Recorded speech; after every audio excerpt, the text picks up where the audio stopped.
Hey everyone, good to be back. You have all had about a week or so now to read all of your free Comic Book Day comics, as have I, so here are my top 10. Starting off with number 10 is Bob's Burgers.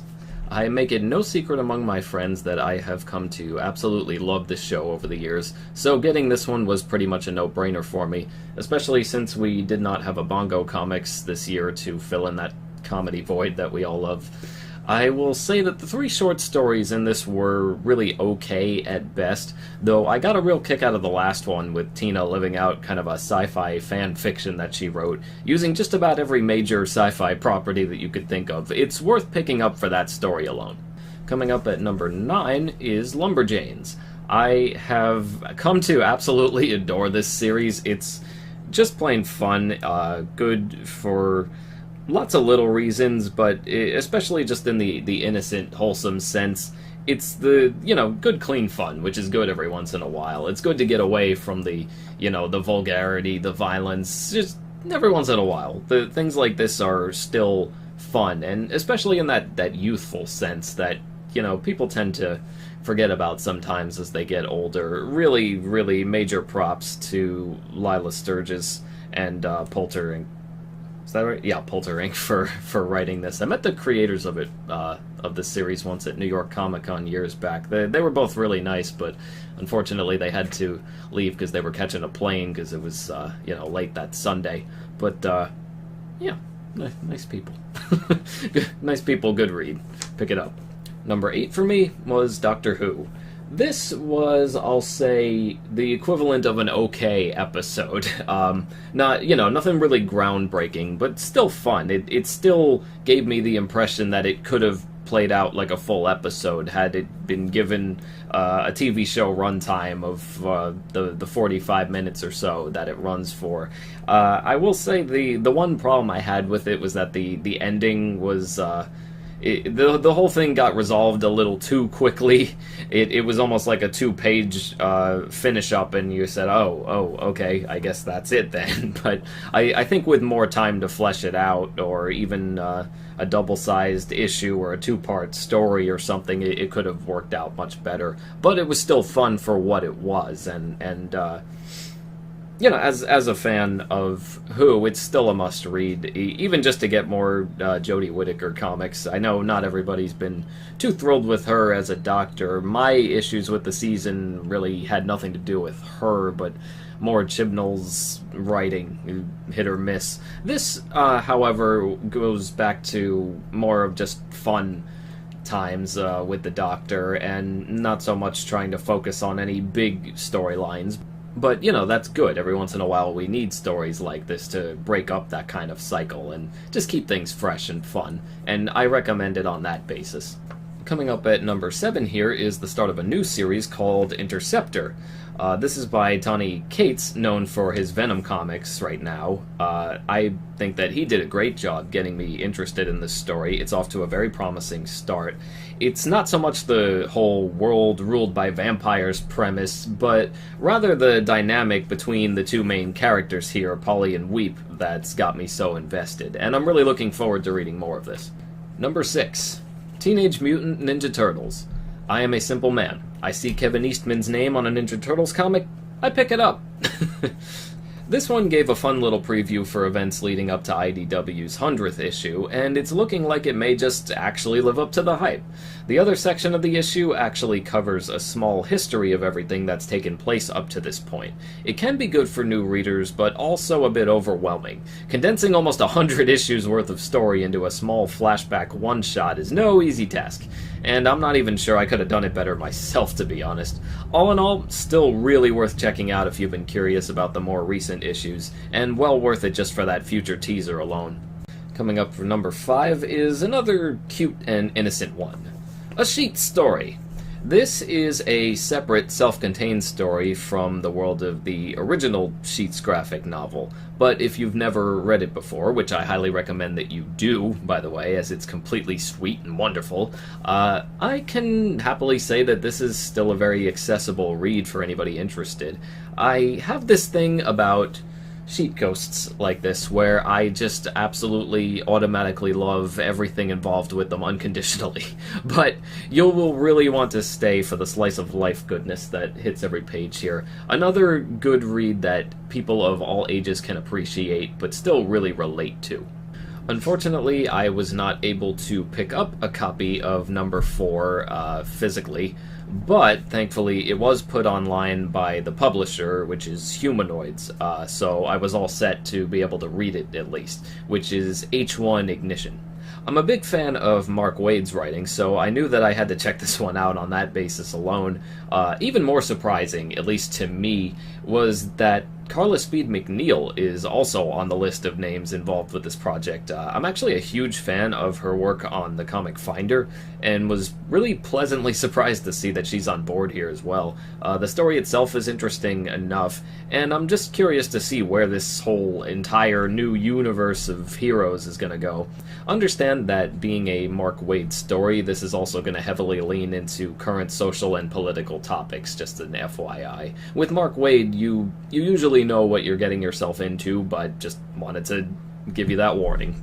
Number 3, I almost missed out on because I didn't realize it was a comic due to being such a small size. In fact, DC had 2 of these going in that direction, but I went with Dear Justice League. This is a preview with 2 chapters of an upcoming graphic novel where basically children write questions to all of their favorite DC heroes, and the DC heroes answer them in really cute and humorous ways. And if these 2 chapters are any indication, this thing is going to be completely hilarious and adorable, and it's definitely going to be a must-read for me. Just to see Batman's answer to his question alone is going to be something. Here we got previews for Superman and Hawkgirl so far, and I think it's basically just going to focus on everyone on the cover here, though I could be wrong about that. But this is definitely going to be another one to check out that, again, anyone can get into. It's just, I don't know, it's been a year of the cute things, I guess, and that's okay. Number 2 is something I am very particularly hyped about, and that here is Spider-Man. Both of the stories in this issue were excellent. I am very curious to see where this upcoming Carnage story is going, but the real joy of this issue is actually in the second story featuring Peter Parker and Miles Morales as they argue over which city in New York has the better pizza. It also has a fight with Shocker during said argument. If that alone didn't sell you on it, I don't know what will. Before I go into number 1, I will give a couple of quick honorable mentions. One of them being the Avengers book. It's gonna be confusing for people who have never read any of the recent Marvel stories, especially concerning the War of the Realms story, which is, I believe, just finished up, or they're in the middle of it right now. They try their best to do a lot of explaining from Tony Stark's perspective about everything going on, but again, similar to the Ninja Turtles thing, there's a lot of material to cover, and I'm not sure how well they really do it for people who are just hopping on for the first time. That said, I do recommend the books that this is tied into in itself, because Jason Aaron has, in my opinion, been doing a pretty good job with things. Maybe not quite up to, Jonathan Hickman levels, but, not many people do. Hickman's excellent.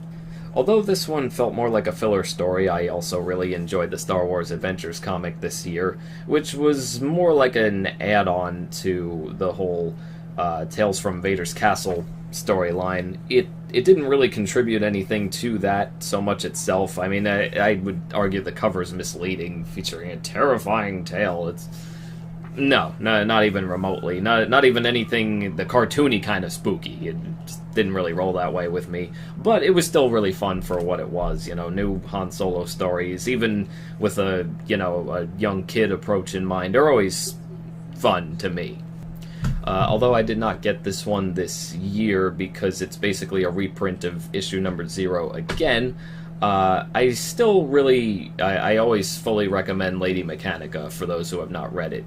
As I said before, though, it is a basically a reprint of issue 0, which has already been reprinted for Free Comic Book Day in the past, so take that as you will. If you've never read it before, absolutely give it a shot. If you have, nothing really new here, and that's why it's not on my list this time, since there's nothing new to talk about, and I'd rather talk about new things instead. I also unfortunately was not able to get the British Comics Funny Page book, but I have heard it is incredible, and I will take all of your words for it until I get a copy for myself or a way to read it. With that said, time to get to number 1. Now, I know I was talking about how everything cutesy was topping the charts this year. Well, I have one major exception for that with number 1, and this is a strictly personal preference, but isn't that the point? It's my top 10. I have to give it to my favorite thing is monsters. Now, if you're like me and you've been dying for Volume 2 to come out, this was the issue to hold out for, as it finally had some new material. No, it won't blow you away or say much involving the major twists in the ending to Volume 1, which I won't spoil here for anyone who hasn't read it. But if you have read the first volume already, then you will immediately feel right at home once again. For people who have never read the graphic novel before, there are also 2 stories that were previously never included in any collections before this.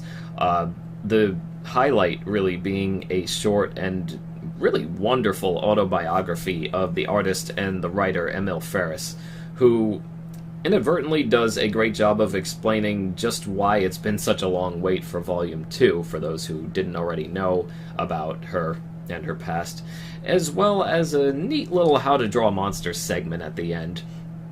Like I said, it may not quite hold you over as we're still waiting for Volume 2 to come out, but I mean, this was wonderful. And even to get those other things, the autobiography and the How to Draw, in a collected format for the first time, made it worthwhile to me.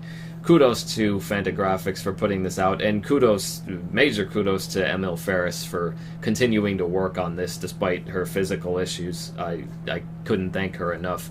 This is truly an amazing work of art, especially from the technical perspective, and I'm really looking forward to more from you.